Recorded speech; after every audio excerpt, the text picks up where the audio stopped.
You know, I've told this story a few times over the years, but nobody ever takes it seriously. It's one of those things where, unless you were there, you wouldn't believe it. But I swear, this happened. It's been over 20 years now, and still, I can't make sense of it. I can't shake the feeling, either. That chill crawling up my spine whenever I step into the woods. It was a cold October evening in 1998, the kind where the cold slips under your jacket and settles into your bones. The air smelled like wet pine needles, and a heavy fog blanketed the forest floor. It was my second patrol of the day, near the northern edge of Blackwater National Forest. If you've ever been to Blackwater, you'd know it's not like other woods. It's dense and dark, even in daylight, and it carries this heavy silence, like the trees are listening. That day started off normal. I'd walked the same paths I'd taken 100 times, and everything seemed ordinary. But as the sun started to sink, things changed. The birds, robins, sparrows, chickadees, all of them just stopped. One minute there was a chorus of chirping, and the next, dead silence. Even the wind seemed to drop off, as if the whole forest was holding its breath. That's when I felt it. The shift. You know the feeling when you think someone's watching you? Like a weight pressing down on your shoulders, making every hair on your body stand on end. I radioed the station to check in, but my walkie buzzed with static. That was weird. I tapped it a few times, adjusted the frequency, but nothing. Just dead air. I should have turned back then, but I didn't. I thought maybe the signal was just weak out there. It happens. So I kept walking. That's when I heard the first howl. At first I thought it was wolves. We didn't get many in Blackwater, but it wasn't impossible. Except this sound, it was off. Deeper. It had this strange, almost human-like undertone. It wasn't just one howl either. It echoed through the forest, bouncing off the trees and twisting into the fog. I froze, trying to figure out where it was coming from. My gut told me to head back to the station, but there was this other part of me, the part that took pride in the job, that told me someone might be in trouble. Maybe a lost hiker trying to get my attention. So I followed the sound. As I moved deeper into the woods, the fog thickened, wrapping around the trees like smoke. My flashlight beam was useless, just this pale circle of light swallowed by the mist. And the howling, it got louder, more urgent, almost like it was calling me. I picked up my pace, leaves crunching under my boots.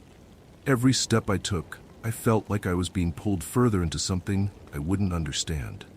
Then I saw the shadows. They were quick, darting between the trees just at the edge of my vision. Too fast for animals and too large to be human.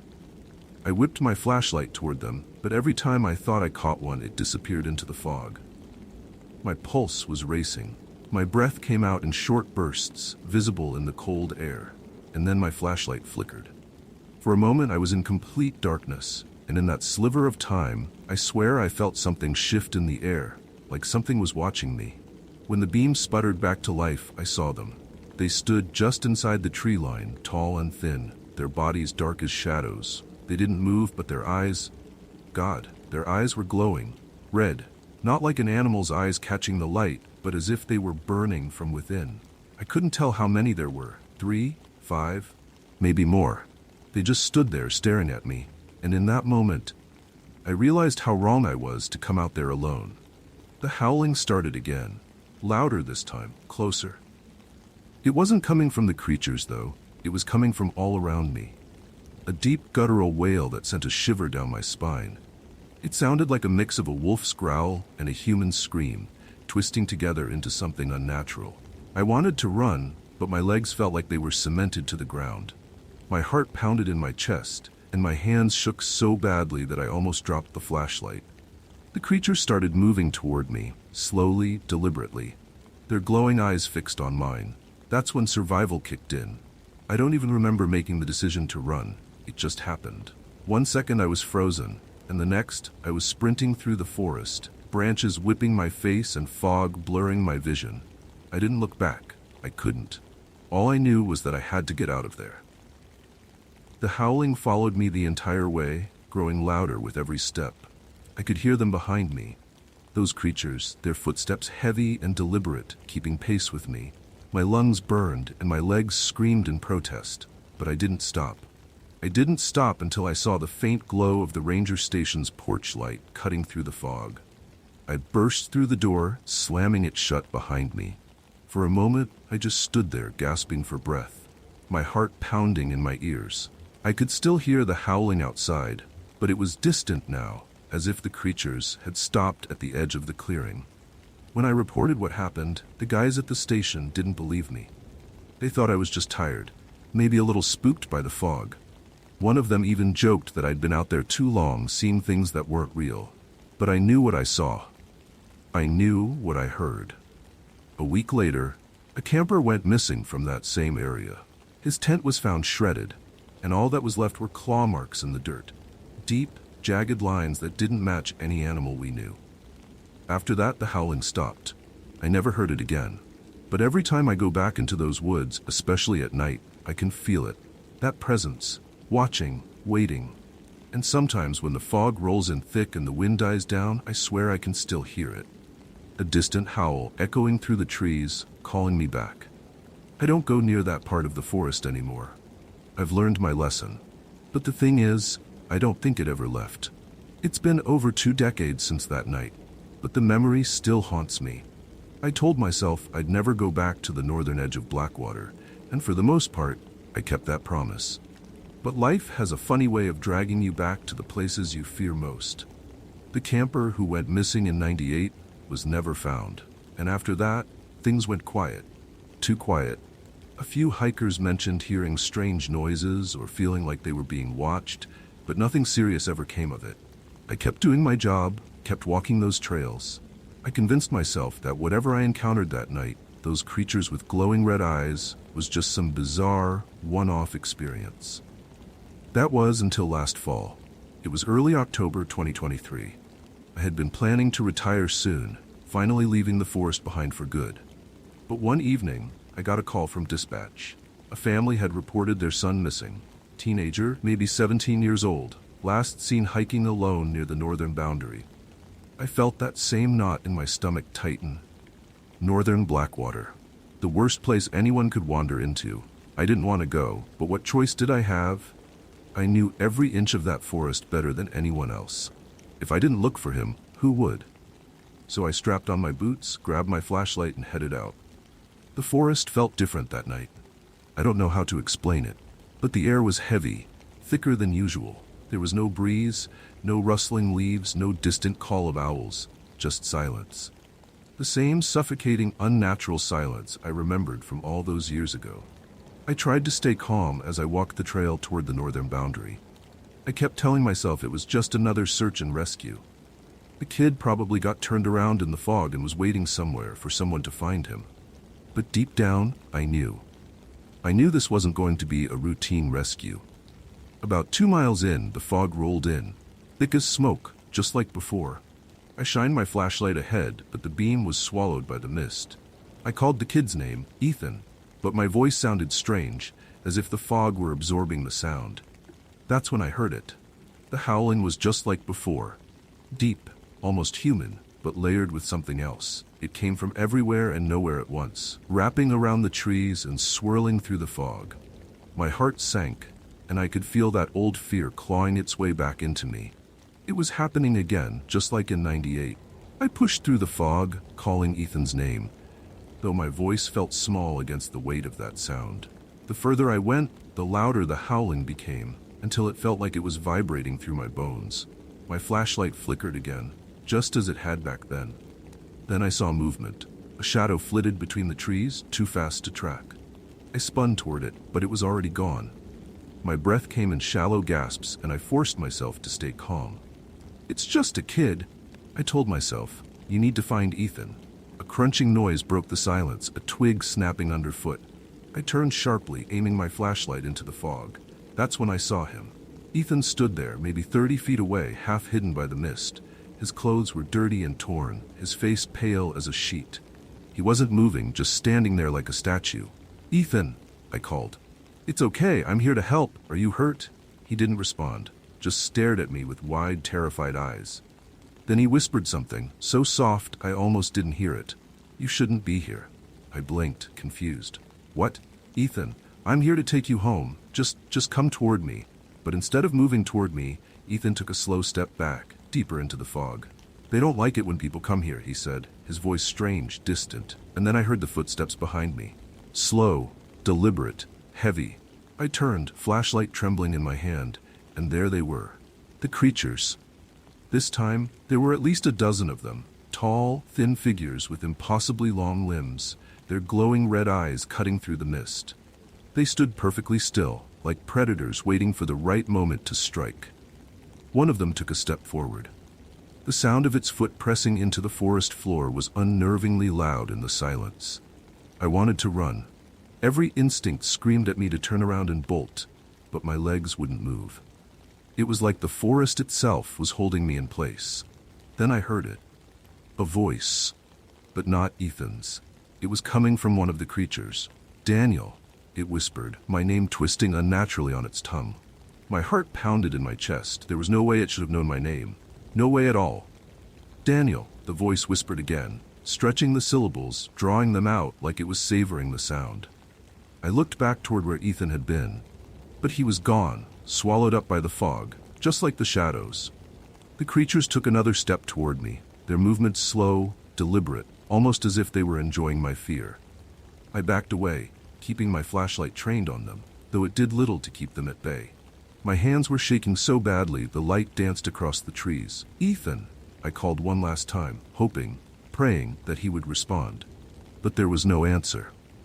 Then, without warning, the creatures lunged. I don't know how I managed to run.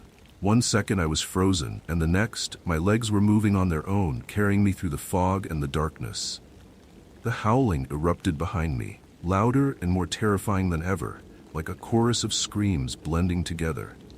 Branches whipped at my face and arms as I sprinted through the forest, my breath coming in ragged bursts. I could hear the creatures behind me, their footsteps heavy and deliberate, always just a few paces behind. I ran until my lungs burned and my legs felt like they were going to give out, but still, I didn't stop. I couldn't. And then through the thick fog, I saw it, the faint glow of the ranger station's porch light. It was so far away, barely a pinprick in the darkness, but it was there. A lifeline. I pushed myself harder, every muscle screaming in protest. The howling was right behind me now, so close I could feel it vibrating in my chest. I burst out of the tree line and stumbled toward the station, slamming into the door with all my weight. I threw it open, scrambled inside, and collapsed onto the floor, gasping for breath. For a moment, all I could hear was the pounding of my heart. Then, silence. The howling stopped. I crawled to the window, my hands still shaking, and peeked through the glass. The fog hung heavy over the trees, but there was no sign of the creatures. No red eyes glowing in the darkness. No movement, just silence. I sat there for what felt like hours, waiting for the howling to start again, but it never did. When morning came, I tried to explain what had happened, but no one believed me. Again, they said I must have gotten lost in the fog, that the stress of the search played tricks on my mind. I knew better. I knew what I saw. They sent out a search team for Ethan the next day, but they didn't find anything. No footprints, no torn clothes, no signs that anyone had been there at all. I left Blackwater Forest not long after that, retired early, moved far away from Maine. But the thing is, even though I left the forest, it never really left me. Sometimes, late at night, when the world is quiet and still, I can still hear it. The howling, soft at first, just a whisper on the wind. But it grows louder, just like it did back then, until it feels like it's right outside my window. I don't know what's waiting out there in the fog, and I pray I never have to find out. If that story sent chills down your spine, brace yourself for the next one. The summer of 2003 was one of the hottest I can remember. I was working as a park ranger at Glacier National Park, stationed near Lake McDonald, a massive, mirror-like lake surrounded by dense forest and towering mountains. Tourists flocked to the park, enjoying hikes, boat rides, and swims in the pristine water. My job was to make sure everyone followed the rules, stayed safe, and kept the wilderness intact. It was usually straightforward work, but that summer changed everything. Lake McDonald always felt peaceful. The water was so clear you could see the rocky bottom even from the docks, and it stayed that way no matter how many people swam or kayaked in it. There were old stories passed down from the locals, legends about something strange lurking beneath the surface. Most of us rangers laughed it off as folklore. The park was full of superstitions, and this one was no different. But I guess every legend starts with a seed of truth. And some truths are better left uncovered. It was late July, around 5 p.m., when I noticed something unusual by the shore. I was wrapping up my rounds for the day, checking that no one had left any trash behind, when I saw a small crowd of tourists gathered at the edge of the water. Some of them were pointing out toward the lake, whispering and snapping photos. I wandered over, curious. "What's going on?" I asked, glancing at an older man holding a pair of binoculars. "Something out there," he said, handing them to me. "It's big. Might be a fish or I don't know." I raised the binoculars to my eyes and scanned the lake. For a second, I saw nothing, just the wide expanse of water reflecting the late afternoon sky. But then, I spotted it. Something dark was moving beneath the surface, gliding smoothly through the water like a shadow. At first I thought it might be a log drifting with the current, but it was too deliberate, too fast. It sliced through the water, making barely a ripple, and then, just as quickly, it was gone. "Did you see it?" someone asked behind me. "Yeah," I murmured, lowering the binoculars. "But I don't know what it was." A few kids nearby started to get excited, yelling to their parents that they saw a monster. Some of the adults laughed, brushing it off, but I felt uneasy. I'd seen plenty of fish in the lake, even the occasional beaver or otter, but nothing moved like that. It was too smooth, too controlled, like it was watching us. That night, around midnight, we got a call over the radio. A camper was missing. I was just about to turn in when the call came through, crackling over the speaker. A group of college kids, camping not far from the lake, reported that one of their friends had gone for a late-night swim and never came back. They had searched the shore, shouting his name, but there was no sign of him. I grabbed my flashlight and drove to the campsite, where I met up with a couple of other rangers. The kids looked shaken, pacing by the water and calling out their friend's name. One of them, a girl with wild, curly hair, was crying. "He just went in," she said between sobs. "He said the water looked amazing under the moonlight. We told him to wait until morning, but he wouldn't listen." "Did he seem drunk?" I asked, though it didn't really matter at that point. "A little," another kid admitted, shifting uncomfortably. "But he's a strong swimmer. He shouldn't have just disappeared." We grabbed some spotlights and started searching the shoreline, calling out the missing camper's name into the dark. A few of us got in boats and rowed out into the lake, scanning the still water with beams of light. It was eerily calm that night. No wind, no ripples, just endless dark water stretching into the distance. Hours passed, and still no sign of the missing camper. I started to feel that gnawing sense of dread in the pit of my stomach. I'd been a ranger for years, and I'd seen accidents before, people getting lost or injured, even a drowning once. But this felt different. The lake felt different. We were just about to call off the search for the night when one of the other rangers shouted, "Over here! I've got something." We rushed over, my heart pounding. As I got closer, I saw the ranger's boat bobbing near the shore. He was leaning over the side, straining to pull something out of the water. I shined my flashlight in his direction and froze. It was the camper, what was left of him. His body was twisted, his limbs contorted in ways that didn't make sense. Deep gashes ran down his arms and torso, like he'd been clawed by something with jagged nails. His face was frozen in an expression of pure terror, his mouth open in a silent scream. I felt my stomach turn. I'd seen animal attacks before, bears, mountain lions, but this was different. The cuts were too precise, too deliberate. And his body, it looked like he'd been dragged down, pulled deep into the water by something far stronger than him. We hauled him into the boat and rowed back to shore in silence. No one spoke. What could we say? That something in the lake had killed him? No one would believe us. The official report said the camper had drowned. That's what we told his friends too, that he'd gotten caught in a current or panicked in the dark. But the other rangers and I knew better. There was no current that night, and nothing natural could have left those marks on his body. After that, we put up new signs around the lake, warning people not to swim after dark. We told them it was for safety reasons, that the water was too cold at night and easy to get lost in. Most people listened, but every now and then, I'd catch someone dipping their toes in after sunset, staring out at the water like they could sense something beneath the surface. I never went swimming in Lake McDonald again. Even during the day, the lake felt different, like it was watching me, waiting. I tried to put it out of my mind, telling myself it was just my imagination. But every now and then, I'd catch a glimpse of something moving beneath the surface, just a shadow, gone before I could really see it. And I knew, deep down, that the camper hadn't been the first. He wouldn't be the last either. Years later, I still think about that summer. I've read stories about cryptids and lake monsters, but I don't know if I believe in any of them. All I know is that there's something in Lake McDonald, something old, something dangerous, and it's still out there, waiting. So if you ever find yourself at Glacier National Park, standing on the shores of Lake McDonald, do yourself a favor. Don't swim after dark. You never know what might be waiting beneath the surface. Just when you thought it couldn't get any worse, the next story will prove you wrong. The story I'm about to tell you still haunts me. I think about it every time I close my eyes, hoping the memories don't crawl back into my head. I wish I could say I was dreaming, that it was all some messed up hallucination, but I know what I saw, and I know it was real.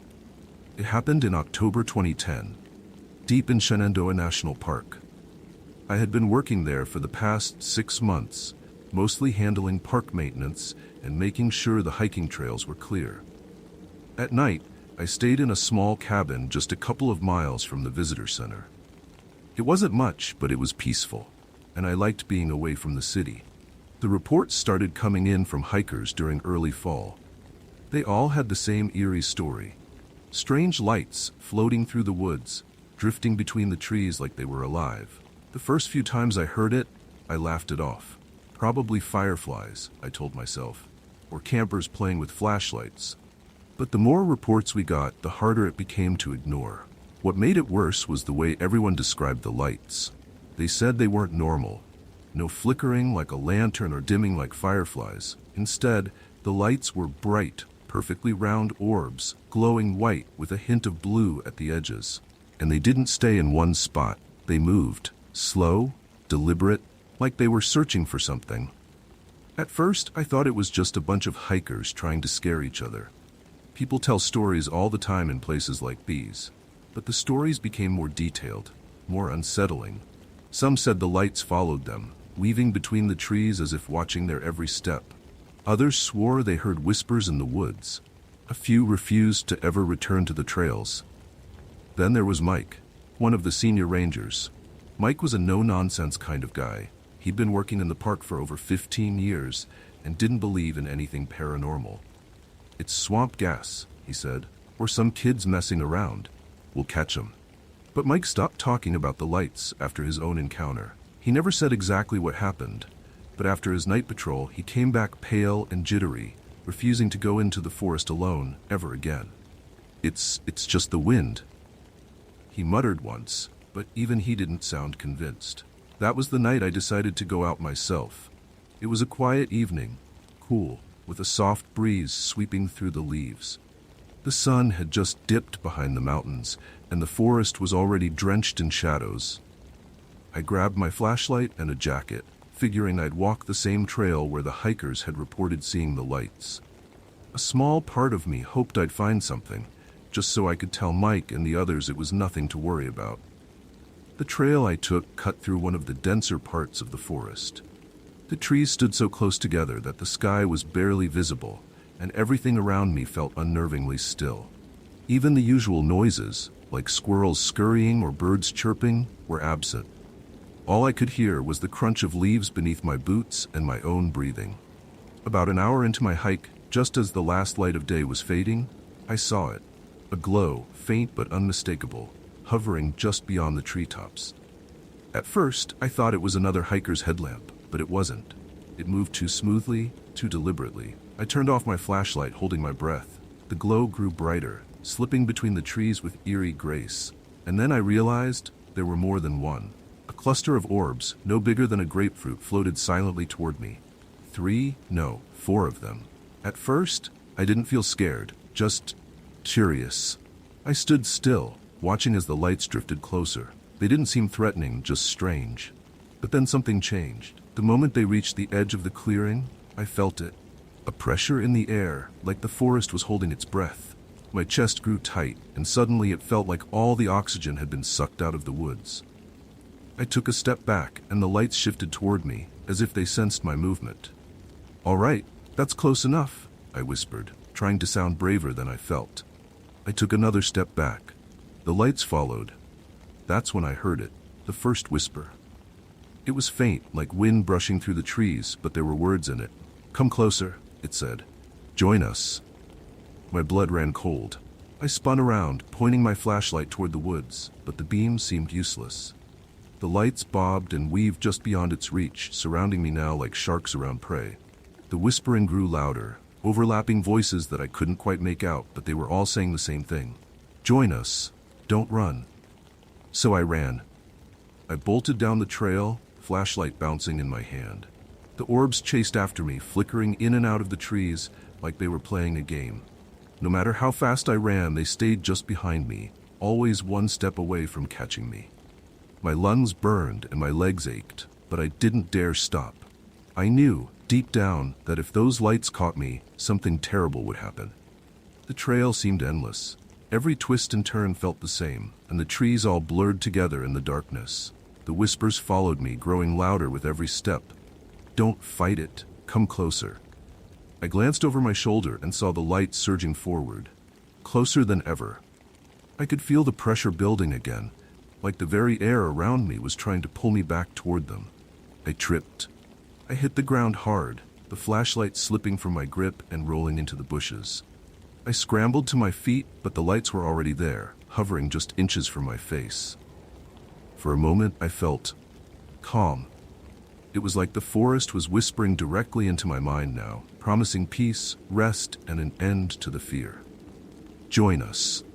Something snapped inside me. I don't know if it was survival instinct or sheer panic, but I launched myself forward, blindly crashing through the undergrowth. My hands bled from scraping against branches, and my legs felt like they were on fire. But I didn't stop. I burst out of the forest onto the gravel road where my truck was parked. The lights stopped at the tree line, hovering just beyond the edge of the woods. For a moment, I thought they'd follow me out into the open. But they didn't. They just hovered there, watching, as if the forest was their boundary and they couldn't cross it. I fumbled with my keys, hands shaking, and practically threw myself into the truck. As soon as the engine roared to life, I floored it, speeding away from the woods without looking back. When I got back to the ranger station, Mike was waiting for me. He took one look at my face and knew. "You saw them, didn't you?" he asked quietly.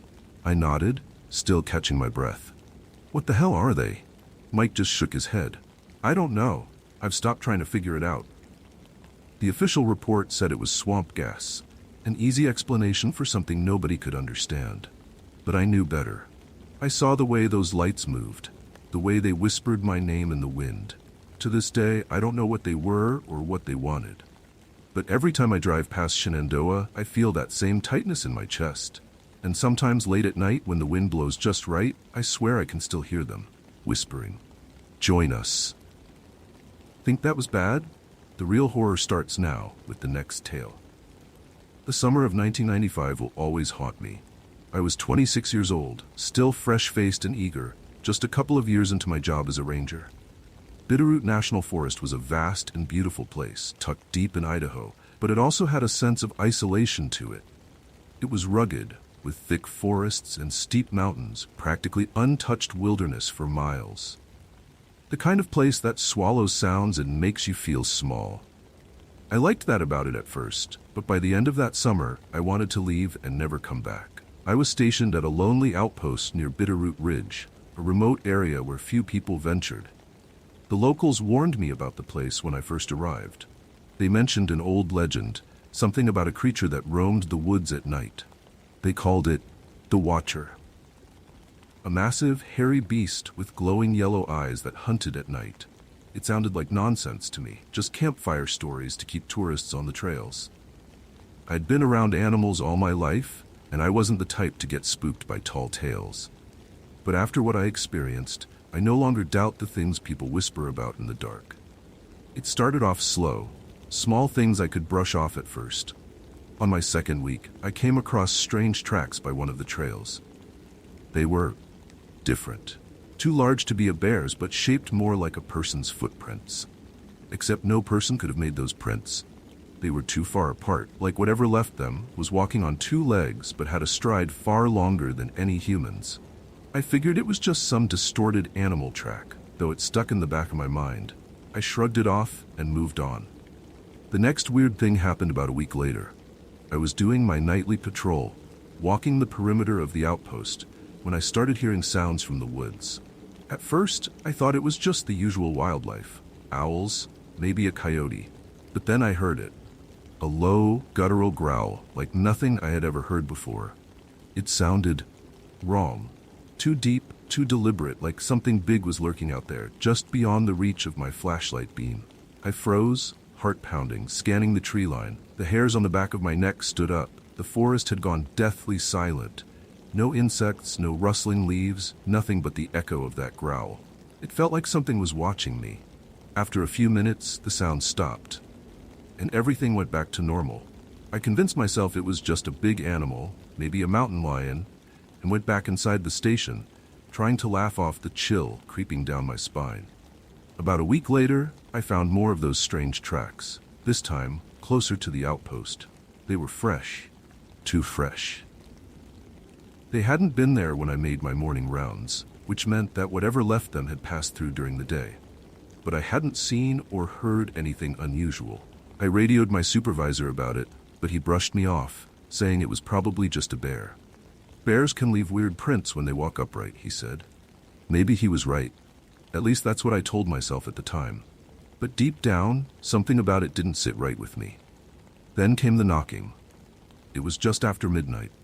I was sitting inside the outpost reading a book when I heard 3 slow, deliberate knocks on the window. Knock. Knock. Knock. I almost dropped the book. My heart jumped to my throat. There was no one else around, no hikers, no campers, and I was miles from the nearest town.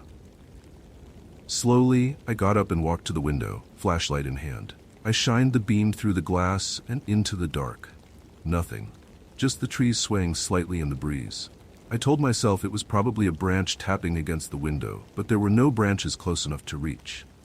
I tried to shake it off, but sleep didn't come easily that night. Something felt wrong, like the forest was holding its breath, waiting. It was the next evening, just before sunset, when things got worse. I was checking on a remote campsite about 2 miles from the outpost. The forest was unusually quiet, and the air felt thick, heavy, like a storm was about to roll in. I was standing by the fire pit, jotting down notes, when I heard it again. Crashing footsteps in the underbrush. I stopped cold, hand hovering over my flashlight. The footsteps were heavy, too heavy to be from a deer or elk. Whatever it was big and it was getting closer. The sound wasn't coming from just one direction, it was circling me, moving just beyond the tree line, hidden in the shadows. Then I heard the breathing. Deep, raspy breaths, like whatever was out there was struggling to contain its excitement. My mouth went dry. Slowly, I pulled out my flashlight and clicked it on, shining it into the trees. That's when I saw it. At first, it was just a shape, tall, hunched, blending into the darkness. Then it stepped forward, just enough for the beam to catch its eyes. Glowing yellow eyes, like 2 hot embers staring right at me. My breath hitched. The creature was massive, at least 7 feet tall, with long arms and matted fur that clung to its body. Its face was almost human, but not quite. The nose was flattened, and its mouth hung open slightly, revealing sharp, uneven teeth. It looked wrong, like something that didn't belong in this world. It let out a low growl, deep and rumbling, and took a step closer. I backed away, heart hammering in my chest, but I didn't dare turn my back on it. My flashlight beam trembled in my shaking hand. For what felt like an eternity, we stood there, locked in place. Then, just as suddenly as it had appeared, the creature turned and disappeared into the woods, moving with a speed that didn't seem possible for something so large. I ran back to the outpost and reported the encounter, but no one believed me. They said it was just a bear. Maybe a prank, but I knew what I saw. Those eyes, I couldn't get them out of my mind. 2 days later, A hiker went missing from that same area. They sent out a search party, and all they found were more of those strange tracks. And blood. A lot of blood. They never found the hiker's body. I put in a request to transfer out of Bitterroot soon after that. I didn't care where they sent me, as long as it wasn't there. To this day, I don't know what I encountered in those woods. I've tried to rationalize it. Maybe it was just a bear with mange, or maybe my mind was playing tricks on me. But deep down, I know the truth. Something is out there in Bitterroot Ridge. Something that shouldn't exist. And if you ever find yourself in those woods, remember, when the forest goes silent, when you feel like you're being watched, trust your instincts, because the watcher is real. And it's still out there, waiting. If you're feeling uneasy now, wait until you hear what happens next. I'm not sure why I feel the need to write this down after all these years. Maybe it's because I've never really told anyone the whole story, not the way it actually happened. People wouldn't believe me anyway, and honestly, I can't blame them. If someone had told me this story, I'd probably laugh it off too. But I was there. I lived it. And even now, I still get goosebumps just thinking about that summer in Pine Hollow. It was July 2007 when the fog came. I remember that because it was supposed to be peak season for tourists, families on vacation, weekend hikers, bird watchers. But as soon as the fog rolled in, everything felt different. It wasn't just the usual morning mist that burned off when the sun came up. No, this fog settled in thick, clinging to the trees and winding through every trail as if it had no intention of leaving. It was the kind of mist that made you squint, made you second-guess every step, every shadow in the corner of your eye. I worked as a seasonal ranger at Pine Hollow, and I'd always liked the fog before that summer. There was something peaceful about it. But after the stories started coming in, that peace turned to unease. The first report seemed harmless enough, just hikers saying they saw someone watching them from the woods. They described a figure, dark and blurry, standing still in the mist. Nothing too weird, right? Probably just someone messing around. Or so we thought. But then the reports kept coming. One woman swore the figure had followed her and her husband down the trail, appearing closer every time they looked back, only to vanish as soon as they turned fully around. Another man, an experienced backpacker, came into the ranger station looking pale as a ghost. He told me that he had seen the figure just standing there, about 100 yards away, silent and unmoving. When he called out, it didn't respond, and when he tried to approach, it simply slid back into the fog like it was part of it. It wasn't walking, he said, his voice shaky. It was gliding. At first, we thought maybe it was just a trick of the light. Fog can do strange things to your eyes, but the way people described it, the detail, the fear in their voices, something about it just stuck with me. I couldn't shake the feeling that there was more to this. I should have left it alone. I really should have. But curiosity is a dangerous thing. It was late one evening, and I was the only one on duty at the ranger station. The sun had dipped below the horizon, but you wouldn't know it from how dark it was.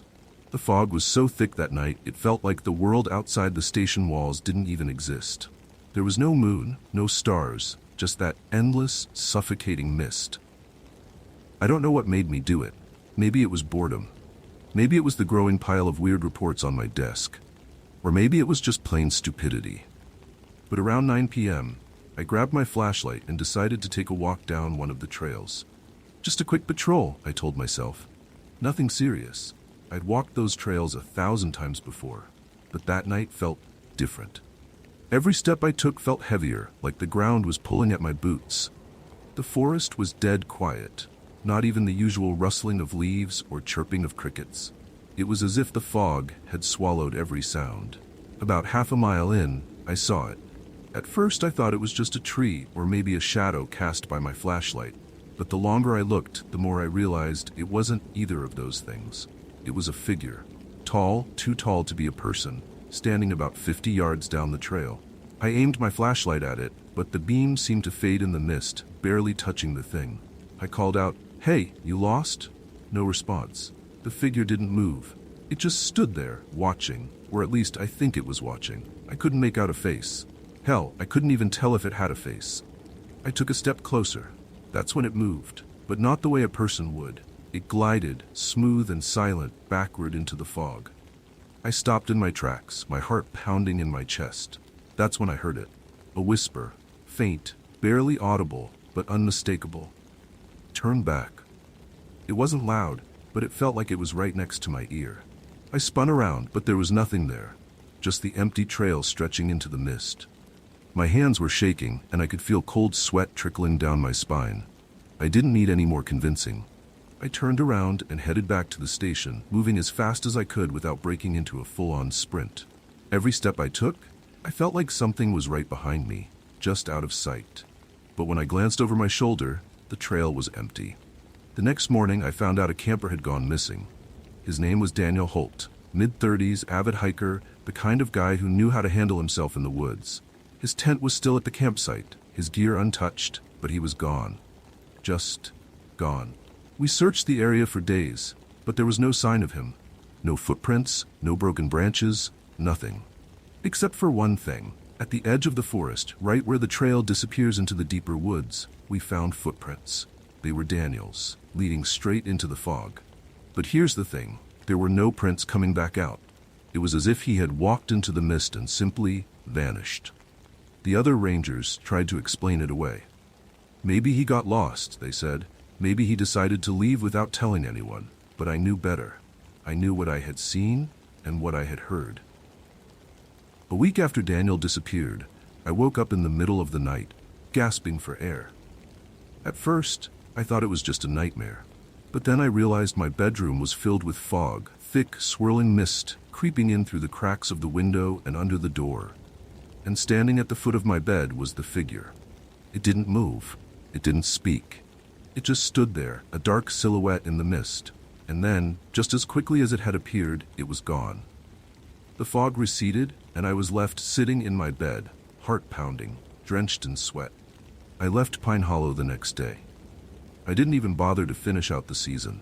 Whatever that thing was, I knew I didn't want to stick around and find out. It's been over 15 years since that summer, and I still can't explain what happened. I've tried to forget it, tried to convince myself that it was just my imagination playing tricks on me. But every now and then, when the fog rolls in thick and heavy, I swear I can hear it, the whisper, turn back. And I do, every time, because some mysteries aren't meant to be solved, and some things in the fog are better left unseen. You might want to turn the lights on, because the next story is even darker. You know, I've never been one to believe in the supernatural. I've worked as a park ranger for almost 15 years now, and nature has a way of explaining itself if you pay attention long enough. But what happened to me back in 2012, in the heart of Redwood National Park, isn't something I can explain. I've told this story a few times, but no one ever believes me, not entirely at least. I guess if I hadn't been there myself, I wouldn't believe it either.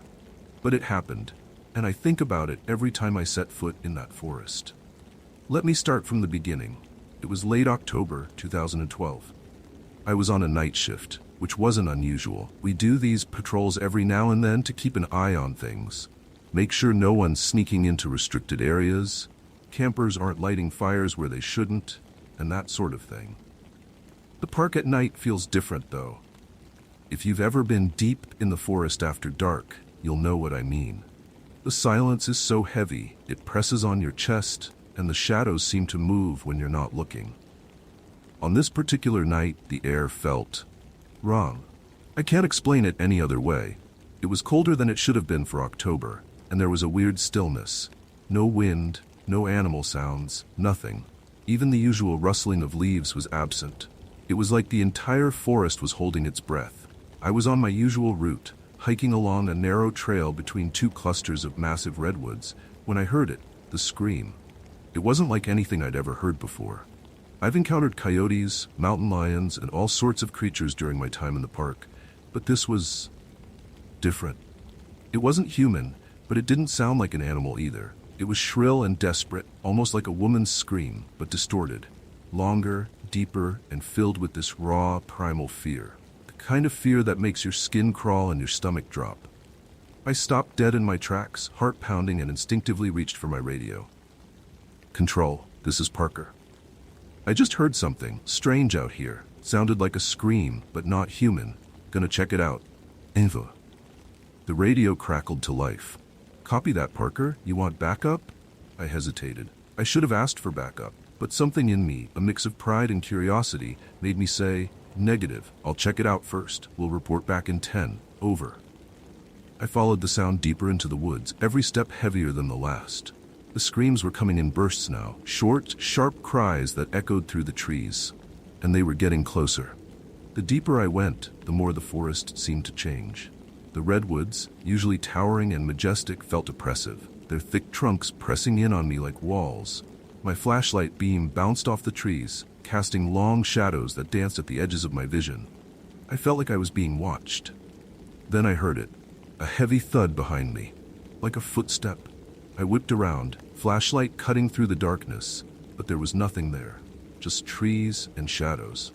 I told myself it was probably just a branch falling or maybe a deer spooked by the light, but my gut told me otherwise. I pressed on, the screams guiding me like a twisted beacon.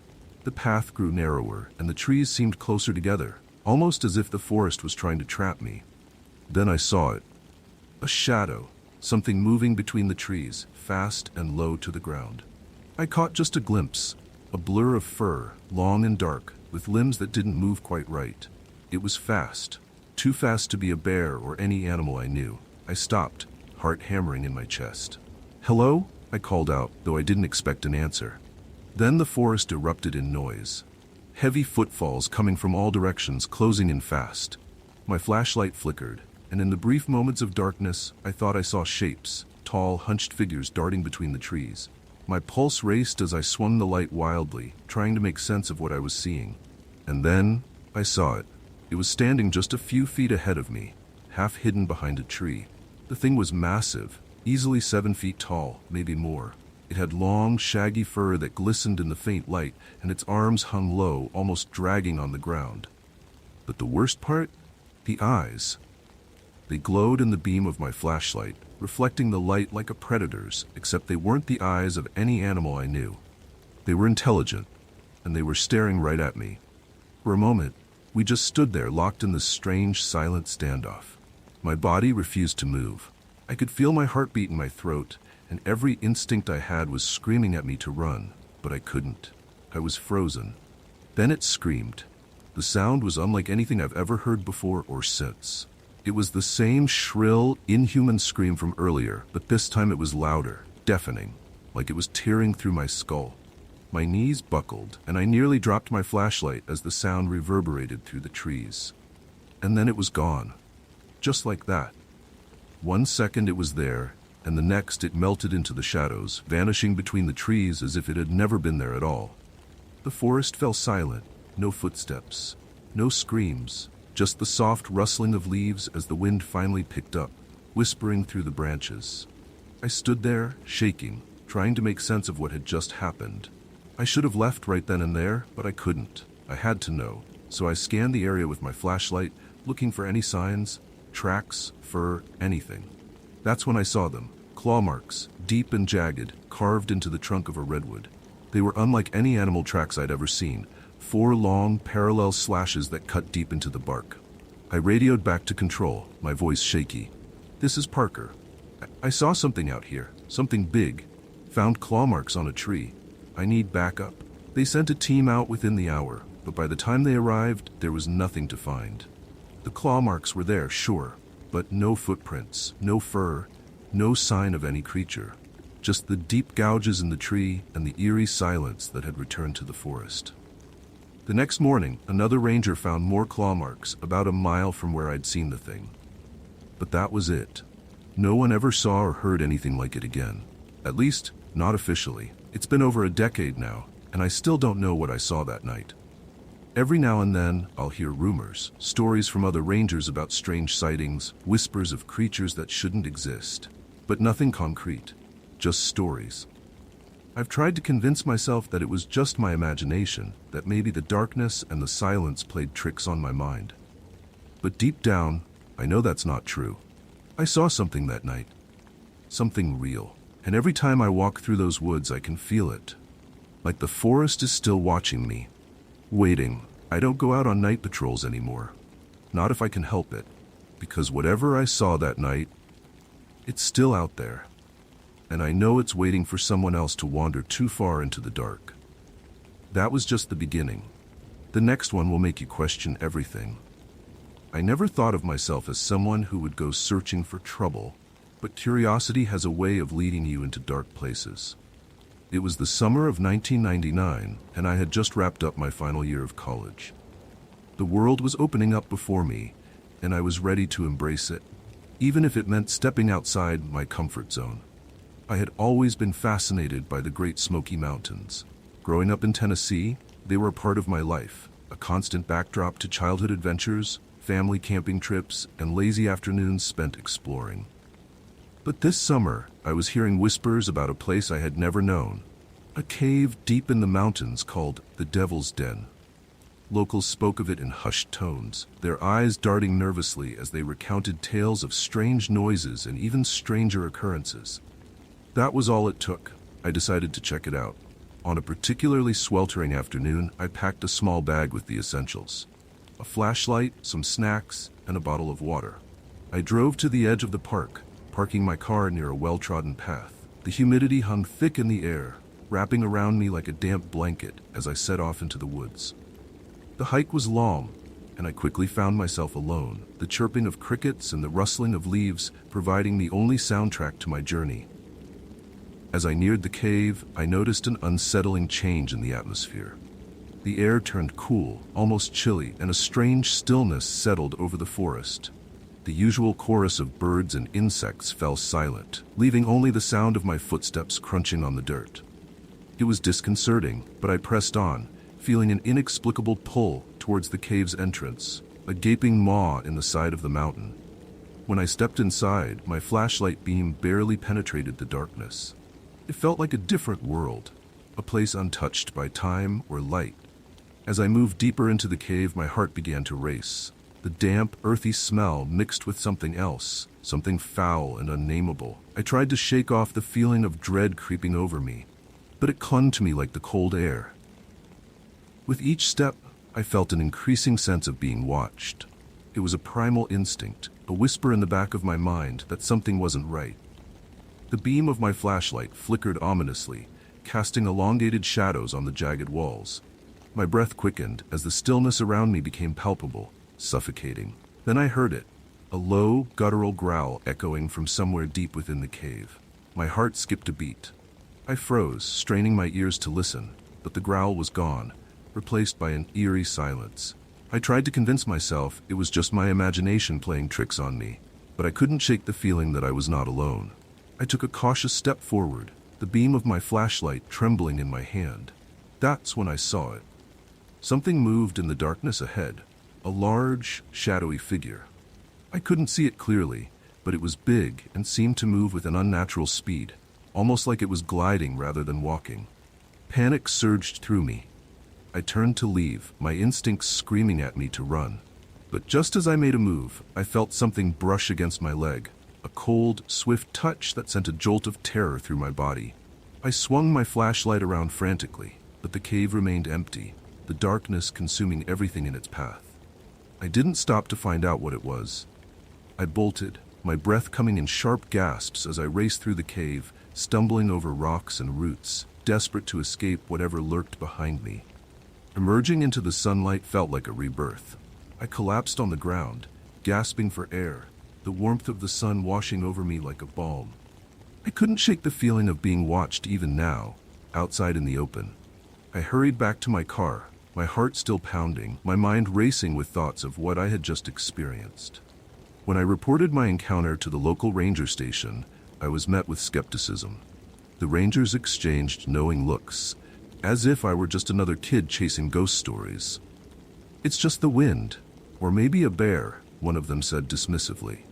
But the look in their eyes told me they knew something more, something they weren't ready to share. Days later, a group of hikers went missing near the Devil's Den. They had set out to explore the same cave, armed with nothing but bravado and a sense of adventure.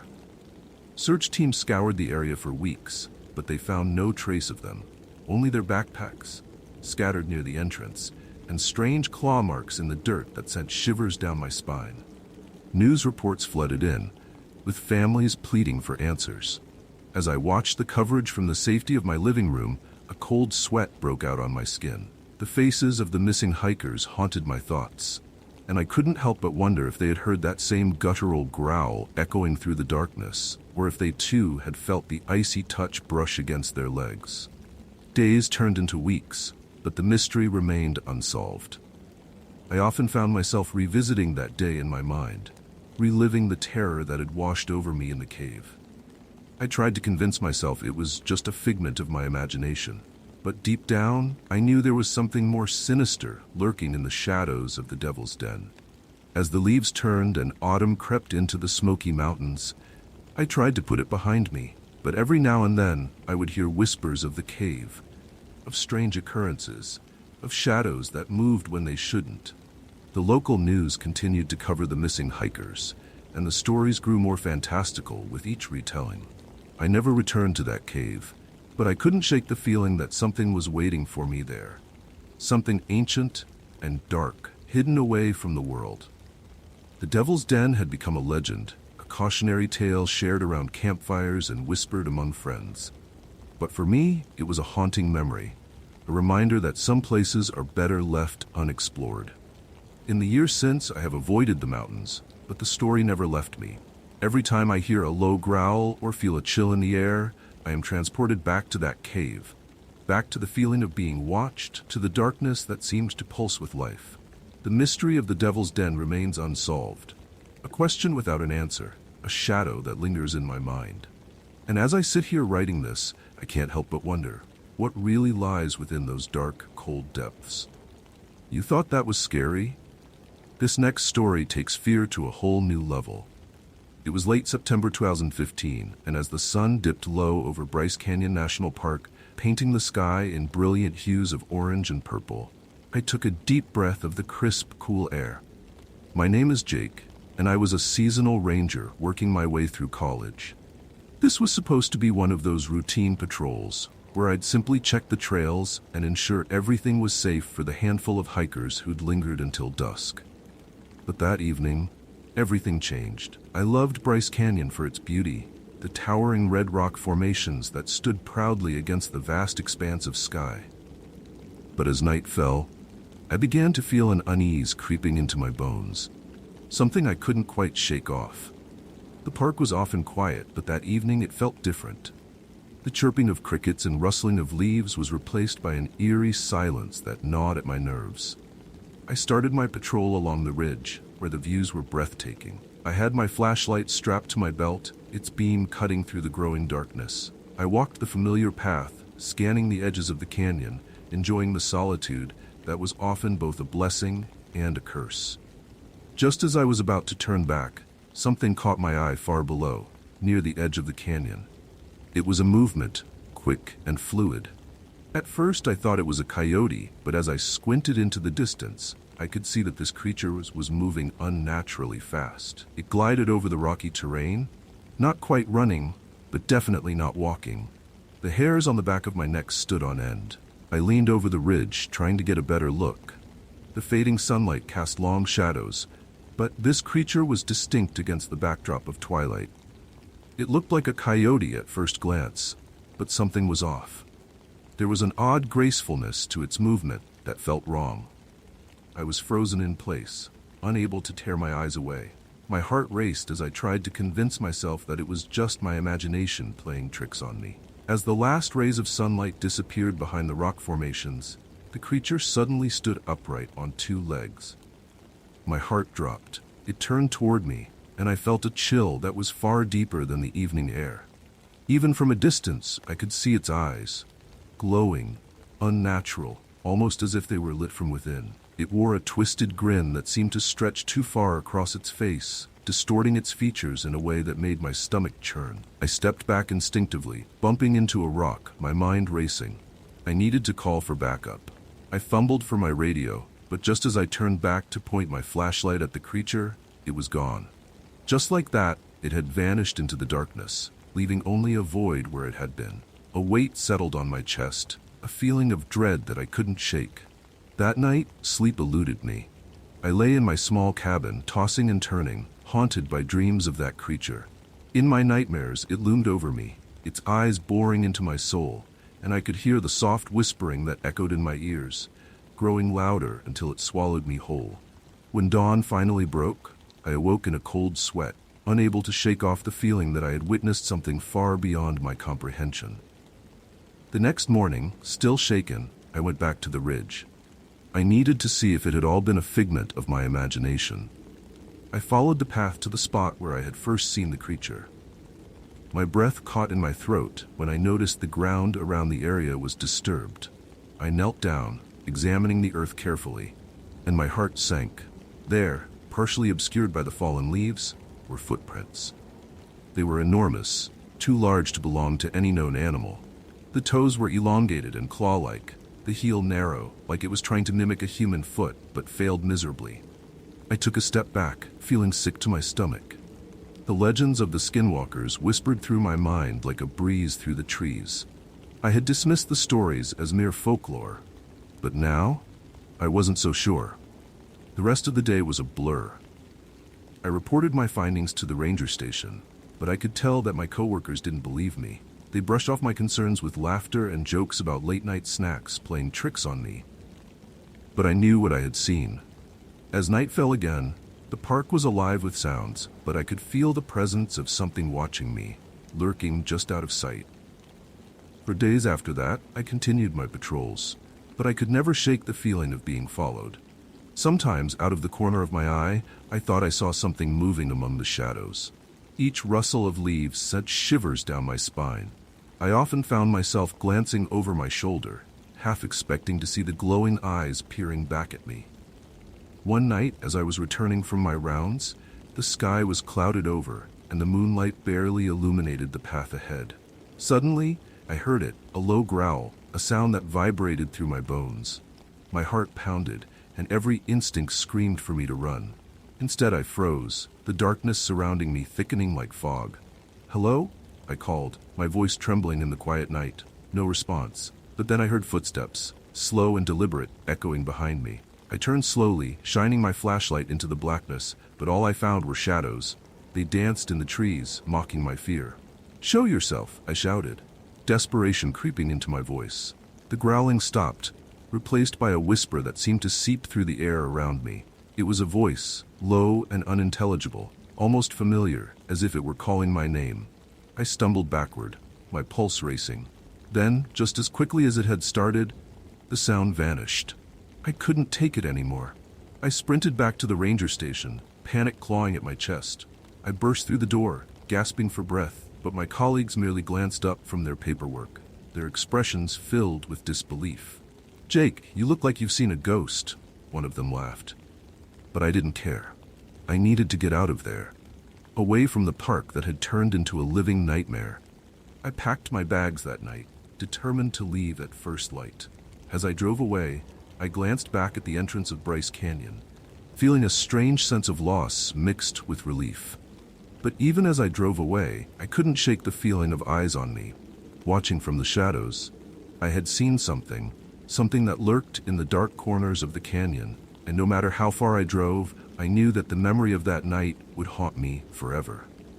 Weeks turned into months, and life moved on, but the legend of the skinwalkers never left my mind. Every time I heard a whisper or felt a chill, I would remember the creature with glowing eyes.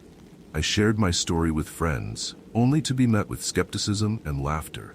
But I knew the truth of what I had seen.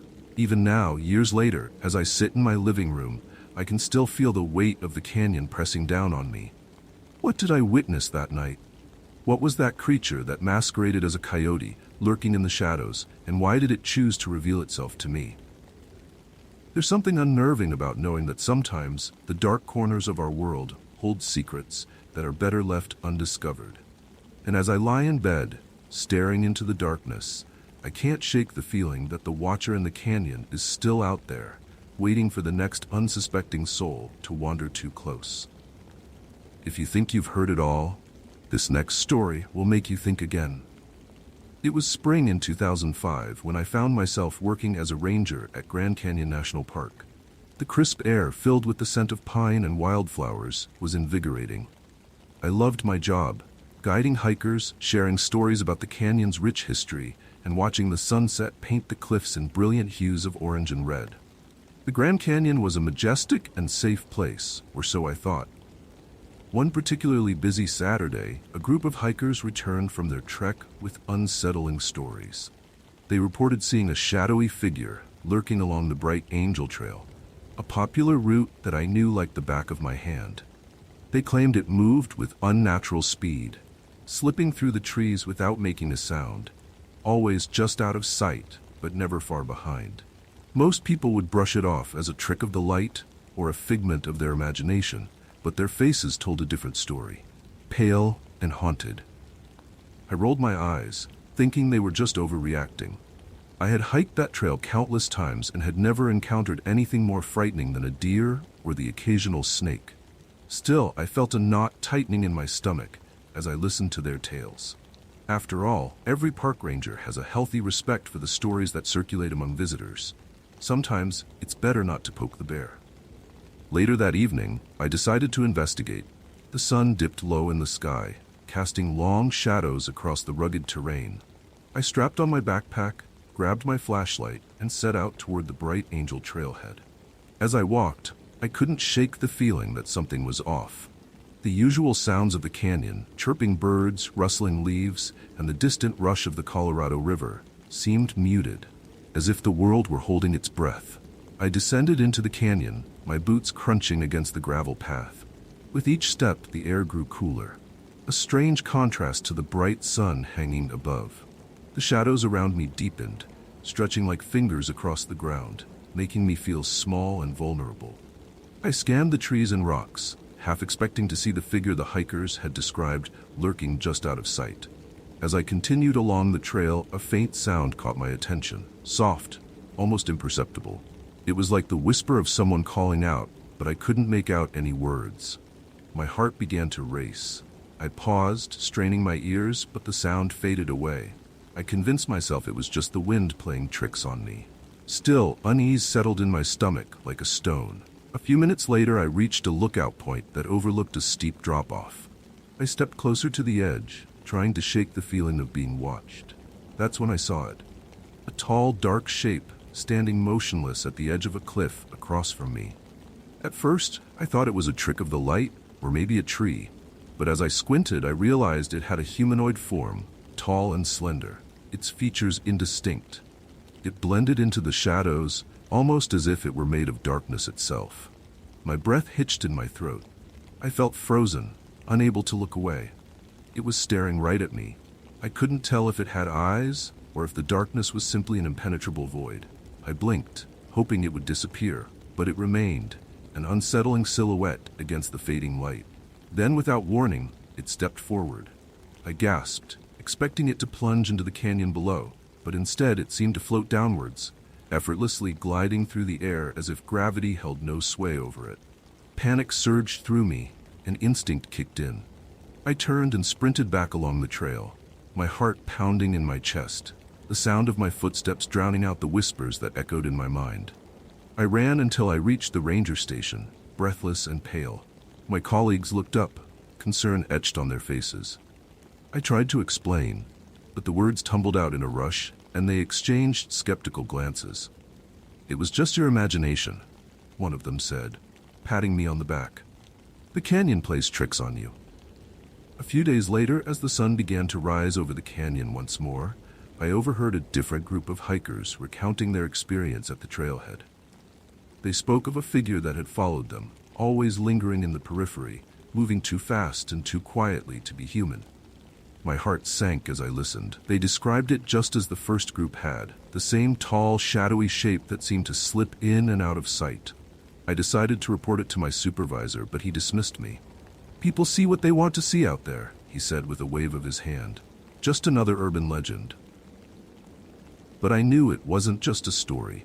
I felt it in my bones. Something was wrong in the canyon. Days turned into weeks, and the reports continued to trickle in. More hikers claimed they saw the figure, always just beyond the reach of light, moving with a fluid grace that defied nature. Whispers grew among the rangers, and an unease settled over the station. Some even suggested closing the trail until things quieted down. I couldn't shake the feeling that we were on the edge of something sinister, but what could we do? One evening after the sun had set, I decided to face my fears. Armed with my flashlight, I returned to the lookout point. The sky was a deep navy blue, and the stars glittered like shards of glass scattered across the canvas of night. I stood at the edge, heart racing, listening to the quiet hum of the canyon.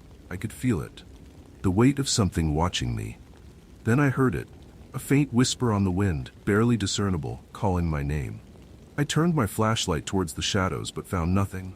My hands trembled as I gripped the beam, the light barely piercing the darkness around me. I felt a chill crawl up my spine, and I took a step back. Suddenly, I saw it again, the tall figure, standing in the same spot as before, watching me. I felt a surge of dread wash over me. "Why are you doing this?" I shouted into the void, my voice trembling. The figure remained silent, unmoving. I turned to flee, but as I did, a cold gust of wind swept through the canyon, nearly knocking me off my feet. I stumbled, heart racing, and felt the shadows enveloping me. I could hear whispers now, growing louder, echoing through the canyon like a sinister lullaby. I ran as fast as I could, the darkness clawing at my back, pushing me to move faster. When I finally reached the ranger station, I slammed the door shut behind me, gasping for breath. I was sure I'd escaped it, but the unease lingered, wrapping around me like a shroud. I tried to explain to my colleagues, but they just shook their heads, dismissing my fears as fatigue and stress. Days passed, and the shadowy figure became a local legend. I could see it in the eyes of the hikers, some terrified, others eager to catch a glimpse of the canyon ghost. But deep down, I knew it was something more sinister. My nights were filled with nightmares of the figure, its haunting whispers echoing in my ears. I felt trapped, like the canyon had claimed me, just as it had claimed others before me. I resigned a few weeks later, unable to shake the feeling that the canyon was alive, breathing with a life of its own. The whispers grew fainter, but the sense of being watched never left. I moved away, seeking solace in the bustle of the city, but the shadow of the canyon followed me, an unsettling presence that never truly faded. Years later, I heard rumors of hikers going missing, vanishing without a trace in the depths of the canyon. I couldn't shake the dread that clung to me. The canyon had a darkness, a hunger for souls that wandered too close. I knew I had escaped, but I also knew it was always watching, waiting for the next curious spirit to stumble into its grasp. I still wonder about that shadow. Was it a ghost, a creature, or merely a figment of my imagination? No one could tell me, and maybe that was the scariest part. The mystery remained unsolved, a dark echo in the canyon that would never truly fade, leaving behind an unsettling question: what truly lurks in the shadows of the Grand Canyon? Still breathing easy? You won't be after the next story. It was the fall of 2019 when I found myself patrolling the trails of Olympic National Park in Washington. I had been working as a ranger for a few years, and this time of year was usually my favorite. The air was crisp, the leaves were turning, and the summer crowds had faded away, leaving the park serene and peaceful. But this day felt different. There was an unsettling quiet that clung to the forest, almost palpable, like a thick fog hovering just out of sight. I was on a routine patrol, a task I often found meditative. The narrow path wound through towering pines, their branches swaying gently in the breeze. As I walked, I admired the colors around me, deep greens and vibrant oranges mixed with the earthy browns of the ground. The beauty of the forest usually made me feel at home, but today an uneasy feeling settled in my stomach, a sensation I couldn't quite shake off. At first I thought nothing of it. I continued my patrol, taking in the sights and sounds of nature. The occasional rustle of leaves or distant chirping of birds usually filled my ears. But then I started to hear something else. It was faint at first, almost like the wind playing tricks on me. Whispers. I paused, straining to listen. At first I dismissed it as the wind weaving through the trees, but as I focused, the whispers grew more distinct. They sounded like voices, soft, murmuring voices, but I couldn't make out the words. It felt as if someone was having a conversation just out of reach, the meaning hidden in the shadows of the forest. My heart raced, and I pushed down the instinct to turn back. I resumed my patrol, but the whispers followed, trailing me through the trees. The deeper I walked into the forest, the louder they became, wrapping around me like a cloak. Each step seemed to amplify the urgency in the voices, as if they were trying to tell me something important. I quickened my pace, anxiety clawing at my chest. Suddenly I noticed the trees felt closer, their trunks looming over me like silent watchers. The shadows danced along the ground, twisting and turning as the sunlight struggled to break through the thick canopy above. I glanced around, trying to catch sight of whoever was whispering, but there was no one. Just me, the trees, and that insistent whispering. Then, out of the corner of my eye, I saw something move, a flash of pale skin darting between the trunks. I froze, scanning the area, but there was nothing there. The forest felt alive in a way that made my skin crawl, the whispers growing louder, more frantic.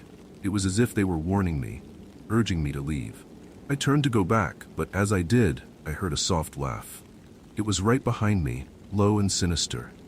My heart leaped into my throat. I spun around, adrenaline surging through me, but the trail was empty, the whispers replaced by an eerie silence that filled the space. My mind raced as I fought to rationalize what was happening. Was I losing my mind? Had I really heard that laugh, or was it just my imagination playing tricks on me? I took a few shaky steps backward, my instincts screaming at me to get out of the woods. I glanced over my shoulder, half expecting to see something lurking just out of sight. Nothing. The trees stood still, their dark forms casting long shadows on the ground. I broke into a sprint, my breath coming in quick gasps as I dashed back down the path. The whispers returned, echoing in my ears, blending with the sound of my racing heartbeat. Finally, I reached the station, my legs trembling and my mind reeling. I burst through the door and slammed it shut, the sound echoing in the small space. My heart was pounding so loudly I thought it might burst. I leaned against the door, trying to calm myself, but all I could think about were those whispers, the laughter, the feeling of being watched. Days turned into weeks, and I tried to forget what had happened. But every time I walked near that trail, an invisible barrier seemed to stop me. I never ventured back, the haunting memory replaying in my mind like a broken record. Friends would joke about the strange things that happen in the woods, but I never shared my story. I didn't want to sound crazy. As the months passed, life went on, but I couldn't shake the feeling that something was out there, lurking in the shadows of Olympic National Park. The whispers had become a part of me, a secret I couldn't tell anyone, a reminder of the day I ventured too far into the unknown. And even now, as I sit in the quiet of my home, I sometimes hear whispers in the wind. I wonder if it's the forest calling me back, or if it's something else entirely. The thought sends a chill down my spine. The beauty of the woods is undeniable, but there's something deeper, something darker hidden beneath its surface. I know it. I felt it that day. And I know that the forest has secrets it doesn't want to share. And I fear that one day, they may come for me again.